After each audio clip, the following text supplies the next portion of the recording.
Salam sejahtera, selamat beraktivitas. Biarlah hari ini senantiasa bahwa kita selalu diberkati Tuhan. Hari ini jauh lebih baik daripada hari kemarin. Kita baca firman Tuhan, Kisah Para Rasul pasal 3. Pada suatu hari menjelang waktu sembahyang, yaitu pukul 3 petang, naiklah Petrus dan Yohanes ke bait Allah. Di situ ada seorang laki-laki yang lumpuh sejak lahirnya, sehingga ia harus diusung. Tiap-tiap hari orang itu diletakkan dekat pintu gerbang bait Allah, yang bernama Gerbang Indah, untuk meminta sedekah kepada orang yang masuk ke dalam bait Allah. Ketika orang itu melihat bahwa Petrus dan Yohanes hendak masuk ke bait Allah, ia meminta sedekah. Mereka menatap dia dan Petrus berkata, "Lihatlah kepada kami." Lalu orang itu menatap mereka dengan harapan akan mendapat sesuatu dari mereka. Tetapi Petrus berkata, "Emas dan perak tidak ada padaku, tetapi apa yang kupunyai kuberikan kepadamu. Demikian nama Yesus Kristus orang Nazaret itu, berjalanlah." Lalu ia memegang tangan kanan orang itu dan membantu dia berdiri. Seketika itu juga kuatlah kaki dan mata kaki orang itu. Ia melonjak berdiri, lalu berjalan kian kemari dan mengikuti mereka ke dalam bait Allah, berjalan dan melompat-lompat serta memuji Allah. Seluruh rakyat itu melihat dia berjalan sampai memuji Tuhan. Lalu mereka mengenal dia sebagai orang yang biasa duduk meminta sedekah di gerbang indah bait Allah, sehingga mereka takjub dan tercengang tentang apa yang telah terjadi padanya. Karena orang itu tetap mengikuti Petrus dan Yohanes, maka ke seluruh orang banyak yang sangat keheranan itu datang mengerumuni serambi Salomo. Petrus melihat orang banyak itu lalu berkata, "Hai orang Israel, mengapa kamu heran tentang kejadian itu, dan mengapa kamu menatap kami seolah-olah kami membuat orang itu berjalan karena kuasa atau kesalehan kami sendiri? Allah Abraham, Allah Ishak dan Yakub, Allah nenek moyang kita telah memuliakan hambanya, yaitu Yesus yang kamu serahkan dan tolak di depan Pilatus, walaupun Pilatus berpendapat bahwa ia harus dilepaskan. Tetapi kamu telah menolak yang kudus dan benar, serta menghendaki seorang pembunuh sebagai hadiahmu. Demikianlah ia, pemimpin pada hidup, telah kamu bunuh, tetapi Allah telah membangkitkan dia dari antara orang mati, dan tentang hal ini kami adalah saksi. Dan karena kepercayaan dalam nama Yesus, maka nama itu telah menguatkan orang yang kamu lihat dan kami kenal ini. Dan percayalah, itu telah memberi kesembuhan kepada orang ini di depan kamu semua. Hai saudara-saudara, aku tahu bahwa kamu telah berbuat demikian karena ketidaktahuan, sama seperti semua pemimpin kamu. Tetapi dengan jalan demikian, Allah telah menggenapi apa yang telah difirmankannya dahulu dengan perantaraan nabi-nabinya, yaitu bahwa Mesias yang diutusnya harus menderita. Karena itu sadarlah dan bertobatlah supaya dosamu dihapuskan, agar Tuhan mendatangkan waktu kelegaan dan mengutus sesuatu yang dari semua di, diuntukkan bagimu sebagai Kristus. Kristus itu harus tinggal di surga sampai waktu kemuliaan segala sesuatu yang difirmankan Allah dengan perantaraan nabi-nabinya yang kudus di zaman dahulu.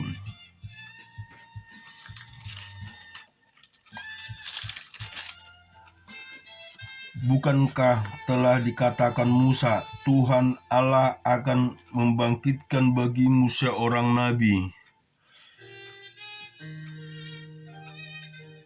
dari antara saudara-saudaramu sama seperti aku. Dengarkanlah dia dalam segala sesuatu yang akan dikatakannya kepadamu.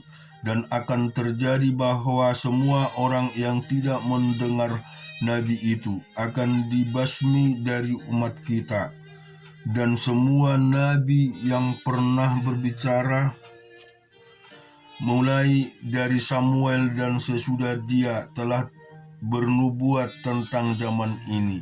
Kamulah yang mewarisi nubuatan-nubuatan itu dan mendapat bagian dalam perjanjian yang telah diadakan Allah dengan nenek moyang kita, ketika ia berfirman kepada Abraham, oleh keturunanmu semua bangsa itu di muka bumi akan diberkati.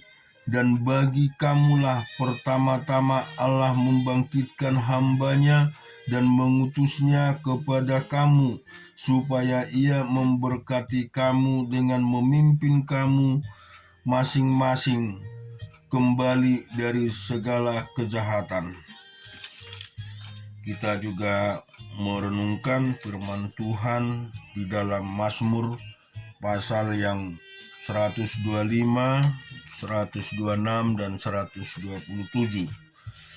Orang-orang yang percaya kepada Tuhan adalah seperti gunung Sion yang tidak goyang, akan tetap untuk selama-lamanya.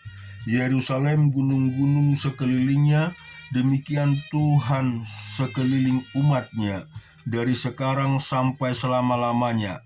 Tongkat kerajaan orang fasik tidak akan tinggal tetap di atas tanah yang ditudikan kepada orang-orang benar, supaya orang-orang benar tidak mengulurkan tangannya kepada kejahatan.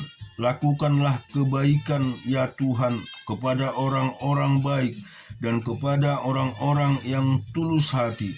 Tetapi orang-orang yang menyimpan ke jalan yang berbelit-belit, kiranya Tuhan mengenyahkan mereka bersama-sama. Orang-orang yang melakukan kejahatan, damai sejahtera atas Israel. 126. Ketika Tuhan memulihkan keadaan Sion, keadaan kita seperti orang-orang yang bermimpi. Pada waktu itu mulut kita penuh dengan tertawa dan lidah kita dengan sorak-sorai. Pada waktu itu berkatalah orang di antara bangsa-bangsa, Tuhan telah melakukan perkara besar kepada orang-orang ini. Tuhan telah melakukan perkara besar kepada kita, maka kita bersukacita. Pulihkanlah keadaan kami ya Tuhan, seperti memulihkan batang air kering di tanah Negeb. Orang-orang yang menabur dengan mencucurkan air mata akan menuai dengan bersorak-sorai. Orang yang berjalan maju dengan menangis sambil menabur benih, pasti pulang dengan sorak-sorai sambil membawa berkas-berkasnya. Demikian juga dengan pasal 127, nyanyian Ziarah Salomo, jikalau bukan Tuhan yang membangun rumah, sia-sialah usaha orang yang membangunnya.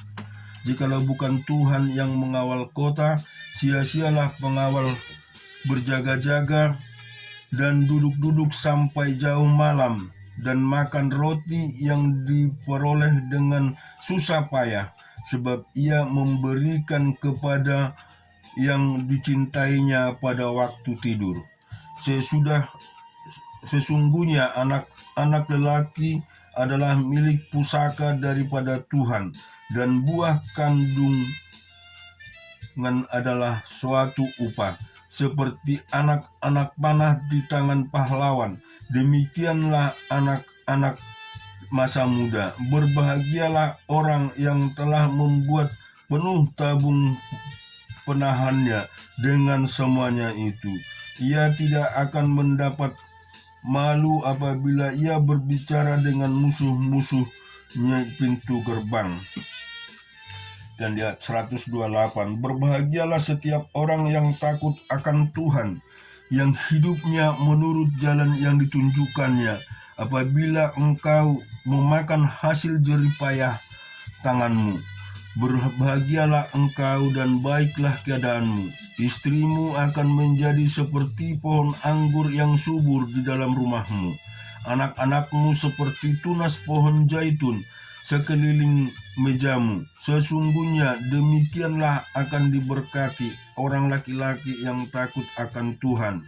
Kiranya Tuhan memberkati engkau dari Sion, supaya engkau melihat kebahagiaan Yerusalem seumur hidupmu, dan melihat anak-anak dari anak-anakmu damai sejahtera.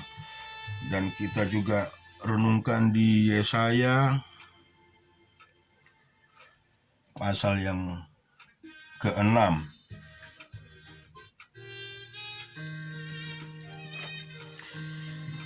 Dalam tahun matinya Raja Uzia, aku melihat Tuhan duduk di atas tahta yang tinggi dan menjulang, dan ujung jubahnya memenuhi bait suci. Para serafim berdiri di sebelah atasnya, masing-masing mempunyai 6 sayap. 2 sayap dipakai untuk menutup muka mereka, 2 sayap dipakai untuk menutup kaki mereka, dan 2 sayap dipakai untuk melayang-layang. Dan mereka berseru seorang kepada seorang, katanya, Kudus, kudus, kuduslah Tuhan semesta alam, seluruh bumi penuh kemuliaannya. Maka bergoyanglah alas ambang pintu disebabkan suara orang yang berseru itu, dan rumah itu pun penuhlah dengan asap. Lalu kataku, celakalah aku binasa, sebab aku ini seorang yang najis bibir, dan aku tinggal di tengah-tengah bangsa yang najis bibir. Namun mataku telah melihat Sang Raja, yakni Tuhan semesta alam. Tetapi seorang daripada serafim itu terbang mendapatkan aku di tangannya. Ada bara yang diambilnya dengan sepit dari atas mezbah. Ia menyentuhnya kepada mulutnya serta berkata, lihat, ini telah menyentuh bibirmu, maka kesalahanmu telah dihapuskan dan dosamu telah diampuni. Lalu aku mendengar suara Tuhan berkata, siapakah yang akan kuutus dan siapakah yang mau pergi untuk aku? Maka sahutnya, ini aku, utuslah aku. Kemudian firman-Nya, pergilah dan berkatalah kepada bangsa ini, dengarkanlah sungguh-sungguh, tetapi mengerti, lihatlah sungguh-sungguh, tetapi menanggap jangan.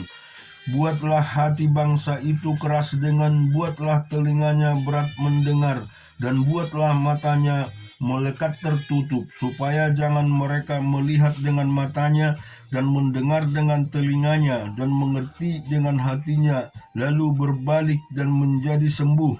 Kemudian aku bertanya, sampai berapa lama ya Tuhan? Lalu jawabnya, sampai kota-kota telah lengang sunyi sepi, tidak ada lagi yang mendiami, dan di rumah-rumah tidak ada lagi manusia, dan tanah menjadi sunyi dan sepi. Tuhan akan menyingkirkan manusia jauh-jauh, sehingga hampir seluruh negeri menjadi kosong. Dan jika Dia di situ masih tinggal 1/10 dari mereka, harus sekali lagi ditimpa kebinasaan. Namun keadaan akan seperti pohon beringin, dan pohon jawi-jawi yang tanggulnya tinggal berdiri pada waktu ditebang, dan dari tanggul itulah akan keluar tunas yang kudus. Kemudian kita renungkan di Hakim-Hakim pasal yang ke-12. Dikerahkanlah orang Efraim, lalu mereka bergerak ke Javon, dan mereka berkata kepada Yefa, "Mengapa engkau bergerak untuk memerangi Bani Amon dengan tidak memanggil kami untuk maju bersama-sama dengan engkau? Sebab itu kami akan membakar rumahmu bersama-sama kami." Tetapi jawab Yefa kepada mereka,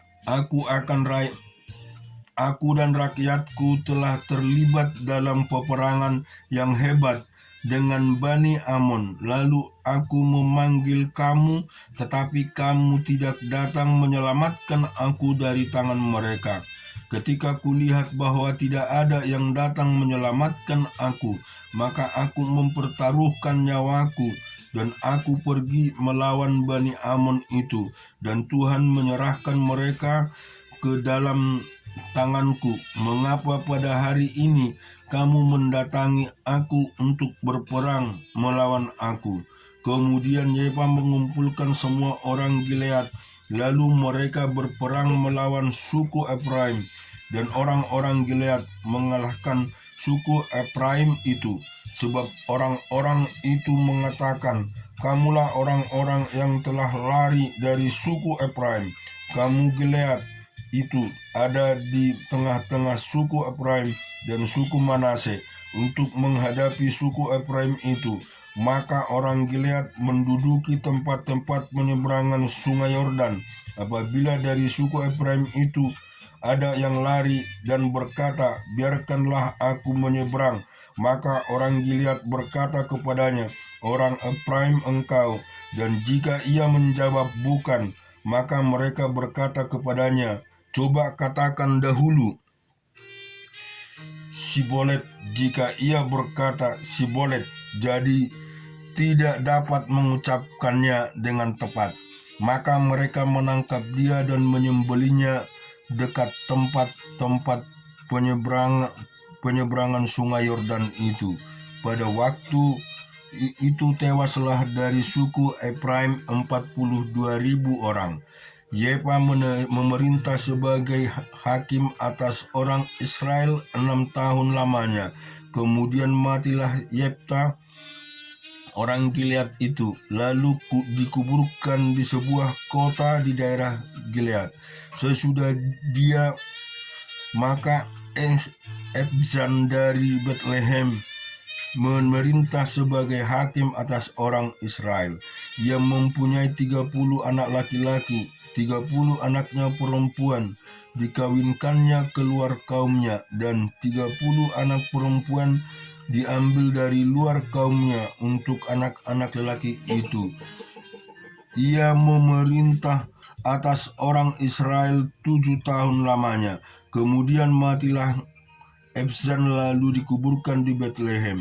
Sesudah dia, maka Elon orang Zebulon memerintah sebagai hakim atas orang Israel.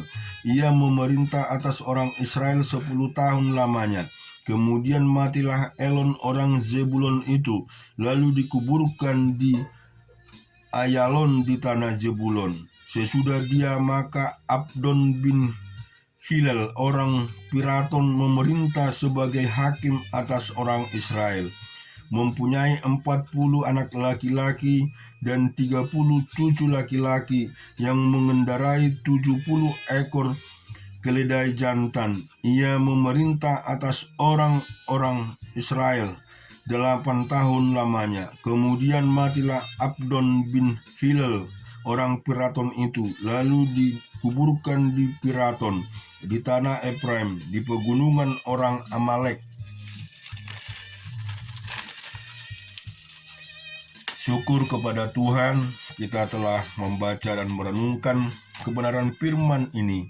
Biarlah firman Tuhan memberi kekuatan keteguhan bagi kita, dan kita akan lakukan di dalam kehidupan kita sebagai orang-orang percaya. Tuhan kiranya memberkati kita semua. Amin.